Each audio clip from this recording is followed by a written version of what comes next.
Judges 11. Jephthah the Gileadite was a mighty warrior. His father was Gilead. His mother was a prostitute. Gilead's wife also bore him sons, and when they were grown up, they drove Jephthah away. You are not going to get any inheritance in our family, they said, because you are the son of another woman. So Jephthah fled from his brothers and settled in the land of Tob, where a group of adventurers gathered around him and followed him. Some time later, when the Ammonites made war on Israel, the elders of Gilead went to get Jephthah from the land of Tob. "Come," they said, "be our commander so we can fight the Ammonites." Jephthah said to them, "Didn't you hate me and drive me from my father's house? Why do you come to me now when you're in trouble?" The elders of Gilead said to him, "Nevertheless, we are turning to you now. Come with us to fight the Ammonites, and you will be our head over all who live in Gilead." Jephthah answered, "Suppose you take me back to fight the Ammonites, and the Lord gives them to me. Will I really be your head?" The elders of Gilead replied, "The Lord is our witness. We will certainly do as you say." So Jephthah went with the elders of Gilead, and the people made him head and commander over them. And he repeated all his words before the Lord at Mizpah. Then Jephthah sent messengers to the Ammonite king with the question, "What do you have against us that you've attacked our country?" The king of the Ammonites answered Jephthah's messengers, "When Israel came up out of Egypt, they took away my land from the Arnon to the Jabbok, all the way to the Jordan. And I'll give it back peaceably." Jephthah sent back messengers to the Ammonite king, saying, "This is what Jephthah says. Israel did not take the land of Moab or the land of the Ammonites, but when they came up out of Egypt, Israel went through the desert to the Red Sea and on to Kadesh.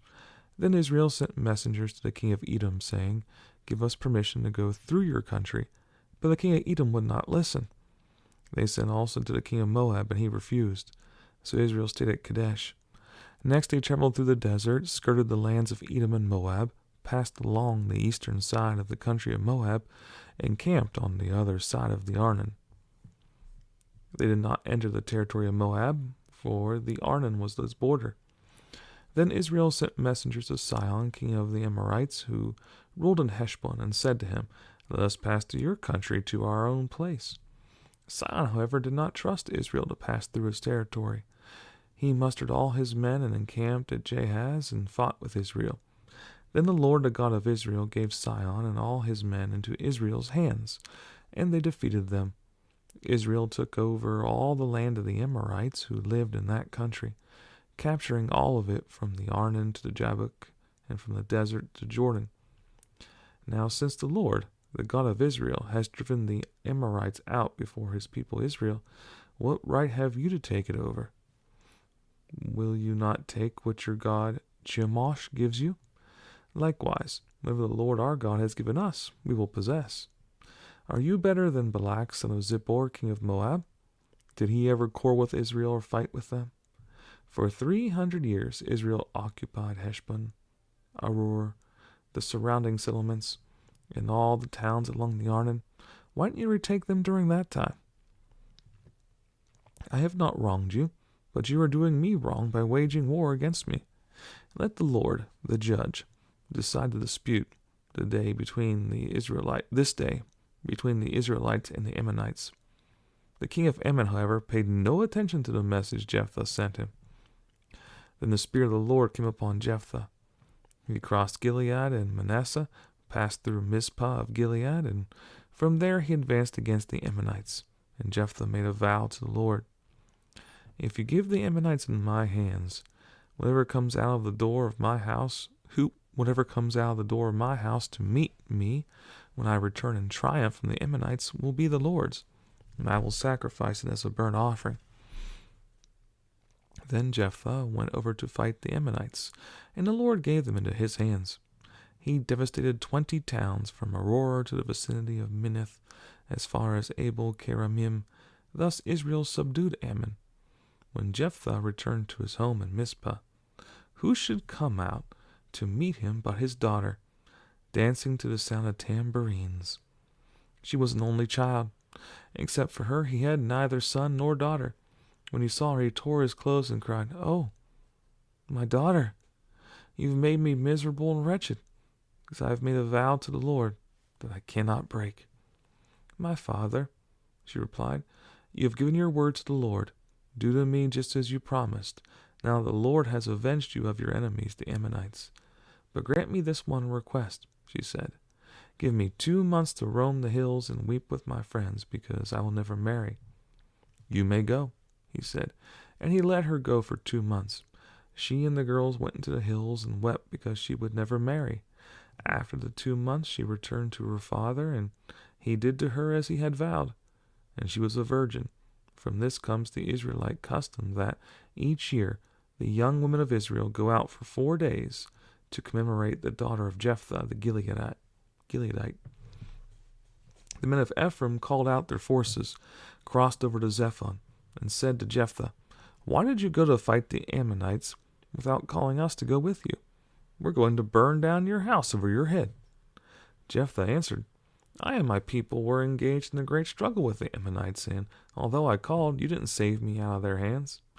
When I saw that you wouldn't help, I took my life in my hands and crossed over to fight the Ammonites, and the Lord gave me the victory over them. Now why have you come up today to fight me?" Jephthah then called together the men of Gilead and fought against Ephraim. The Gileadites struck them down because the Ephraimites had said, "You Gileadites are renegades from Ephraim and Manasseh." The Gileadites captured the fords of the Jordan leading to Ephraim, and whenever a survivor of Ephraim said, "Let me cross over," the men of Gilead asked him, "Are you an Ephraimite?" If he replied, "No," they said, "All right, say Shibboleth." If he said Shibboleth, because he could not pronounce the word correctly, if he said Sibboleth, because he could not pronounce the word correctly, they seized him and killed him at the fords of the Jordan. 42,000 Ephraimites were killed at that time. Jephthah led Israel 6 years. Then Jephthah the Gileadite died and was buried in the town of Gilead. After him, Ibzan of Bethlehem led Israel. He had 30 sons and 30 daughters. He gave his daughters away in marriage to those outside his clan, and for his sons he brought in 30 young women as wives from outside his clan. Ibzan led Israel 7 years. Then Ibzan died and was buried in Bethlehem. After him, Elon the Zebulunite led Israel 10 years. Then Elon died and was buried in Aijalon in the land of Zebulun. After him, Abdon, son of Hillel, from Pirathon, led Israel. He had 40 sons and 30 grandsons, who rode on 70 donkeys. He led Israel 8 years. Then Abdon, son of Hillel, died, and was buried at Pirathon in Ephraim in the hill country of the Amalekites. Again the Israelites did evil in the eyes of the Lord, so the Lord delivered them into the hands of the Philistines for 40 years. A certain man of Zorah, named Manoah, from the clan of the Danites, had a wife who was sterile and remained childless. The angel of the Lord appeared to her and said, "You are sterile and childless, but you're going to conceive and have a son. Now see to it that you drink no wine or other fermented drink, and that you do not eat anything unclean, because you will conceive and give birth to a son. No razor may be used on his head, because the boy is to be a Nazarite, set apart to God from birth, and he will begin the deliverance of Israel from the hands of the Philistines." Then the woman went to her husband and told him, "A man of God came to me. He looked like an angel of God. Very awesome. I didn't ask him where he came from. He didn't tell me his name, but he said to me, 'You will conceive and give birth to a son.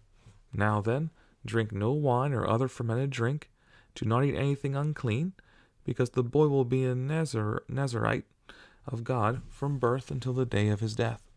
Then Manoah prayed to the Lord, 'O Lord, I beg you, let the man of God you sent to us come again to teach us how to bring up the boy who is to be born.' God heard Manoah, and the angel of God came again to the woman while she was out in the field, but her husband Manoah was not with her. The woman hurried to tell her husband, 'He's here. the man who appeared to me the other day." Manoah got up and followed his wife. When he came to the man, he said, "Are you the one who talked to my wife?" "I am," he said. So Manoah asked him, "When your words are fulfilled, what is to be the rule for the boy's life and work?" The angel of the Lord answered, "Your wife must do all that I have told her. She must not eat anything that comes from the grapevine, nor drink any wine or other fermented drink, nor eat anything unclean. She must do everything I have commanded her."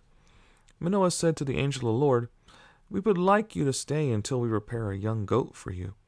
The angel of the Lord replied, "Even though you detain me, I will not eat any of your food.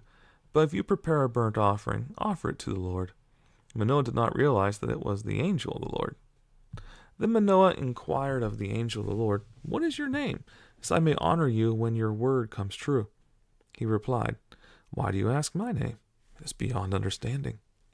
Then Manoah took a young goat, together with the grain offering, and sacrificed it on a rock to the Lord. And the Lord did an amazing thing while Manoah and his wife watched. As the flame blazed up from the altar toward heaven, the angel of the Lord ascended in the flame. Seeing this, Manoah and his wife fell at their faces to the ground. When the angel of the Lord did not show himself again to Manoah and his wife, Manoah realized that it was the angel of the Lord. "We are doomed to die," he said to his wife. "We have seen God." But his wife answered, "If the Lord had meant to kill us, he would not have accepted a burnt offering and grain offering from our hands, nor shown us all these things, or now told us this." The woman gave birth to a boy and named him Samson.